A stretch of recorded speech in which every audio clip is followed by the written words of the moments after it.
Hey, thank you for listening in. Donnell Stedding here. I want to thank those of you who listened to my previous videos. I hope that you found value in the content and that you're taking action and applying it to your life. In this video, I'd like to discuss how to live on purpose with a purpose and create a life that you love. I want to start out with a few big questions. Are you living your best life? If you were to die tomorrow, would you feel fulfilled with the life you have lived? These are big questions, as I mentioned, and most likely not questions you often ask yourself. We often live on autopilot and are just reacting to outside circumstances versus actively creating the life that we desire. We also often take life for granted and live our lives like we have years ahead of us, when the reality is tomorrow is never guaranteed. With both of my parents recently receiving cancer diagnoses, it has had me evaluate and question whether I am truly living a life that I love. What about you? Are you living a life that you love? To live a life you love, I believe it is very important to first establish your why in life. Consider your why like the mission statement of a company. As you may be aware, the mission statement of a company is a statement of why an organization exists, and it expresses the leader's desire and intent for their organization. So what do you intend to express as your mission in this life?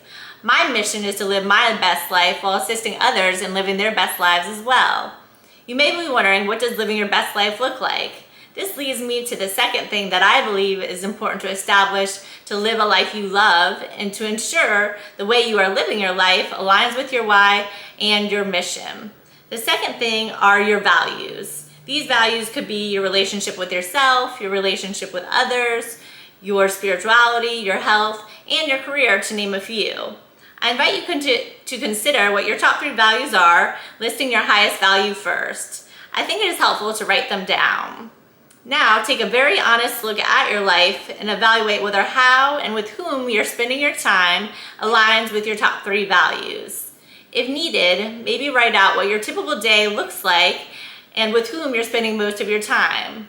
If you're anything like me, I imagine that what you listed as your top 3 values and how and with whom you're spending your time may not align with what you say you value and with your why.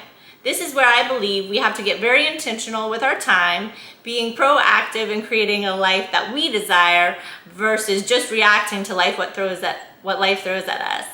My top 3 values are my overall health spiritually, physically, and mentally, my relationship with others, and my career.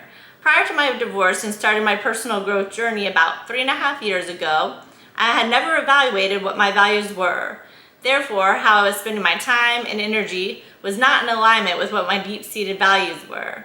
Thanks to a 9-month relationship course I took a few years ago, I uncovered what my values were, and over time I had been shifting how I spend my time and energy and engaging in new activities to align with my top 3 values, which ultimately feed into my why.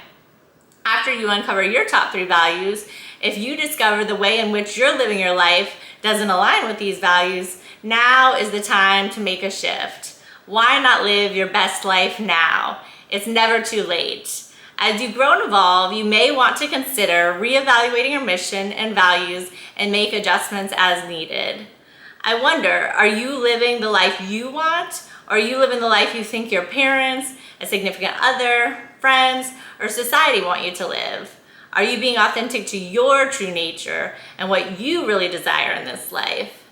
I now realize that prior to uncovering my values, from my perception, I was living a life of people-pleasing and seeking others' approval, and a life that fits what our society has ingrained in us. This ultimately had me spending the majority of my time and energy focused on others and not taking care of myself. Maybe you can relate to this. As I have advanced on my personal growth journey, I have discovered how important it is for me to take care of my health physically, mentally, and spiritually, so that I can then show up as the best version of myself and contribute to others' lives. I believe the best gift you can give yourself and others is making your physical, mental, and spiritual health a priority. The choices you make and how you live your life not only impact you, they also impact those around you. When you are in alignment with your why and your values, that's where I believe fulfillment lies, and will assist you in tapping into a state of inner peace and joy that will then shine through to others. We may have missions and values that are similar to others and some that are completely different from others. Maybe yours looks similar to mine, and maybe it looks nothing like mine. Part of my mission in living my best life and assisting others in living theirs is letting go of what I think others' best lives should look like. I have a difficult time seeing people make choices that, from my perception, are harmful to their overall well-being and potentially negatively impacting those around them. This is something I'm continually working on. My hope is that you'll be very honest with yourself and ask yourself what actions or states of being you may be engaging in that are impeding you from living your best life. Maybe that's doing drugs, drinking excessively, eating unhealthy foods, not exercising, binge watching shows, spending excessive time on social media, complaining excessively, worrying, being bitter, not forgiving, numbing your feelings, not being self-expressed, people-pleasing, or fill in whatever action or state of being that may be for you. This may also express as inaction. Are there things you could be doing and ways of being that you could be engaging in to live a more fulfilling life?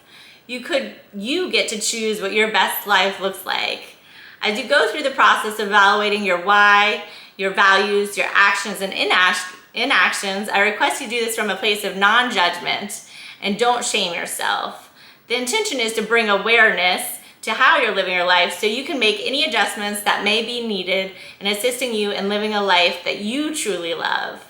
As far as I know, we only get one chance at life in our earth suit, so why not make it our best life? And treat your body with love, feeding it nutritious foods, not putting toxins in it, and giving it exercise. And treat your mental and emotional body with love, compassion, non-judgment, and feed it with life-giving information and care. I'd like to end with a beautiful quote from Nikki Banez. My beautiful friend, stay. Stay true to yourself and your values. Stay true to yourself deep inside. Stay true to what you're working towards. And know that your dreams were given to you for a reason. You are the one who can make them come true. Stay true to who you really care about too. The ones who make life so wonderful and exciting and magical. Stay committed to your path and know that you really are on your way. Keep following your heart and soul wherever they take you. They always know the way. Stay committed to living your own beautiful life the way you want to live it. Stay committed to doing your best every single day with what you've got, even when it feels impossible. Beautiful friend, stay. Stay true to yourself. Stay committed to yourself. You are worth it. If you enjoyed this video, please like and subscribe so you don't miss out on the next video to assist you in living a life that you love. Also, please pay it forward and share this video with others so that they too can create a life that they want to live and love. Thank you for taking the time to listen, and may you live a life of peace, joy, and empowerment while creating and living a life that aligns with your mission and values. Live a life that you love.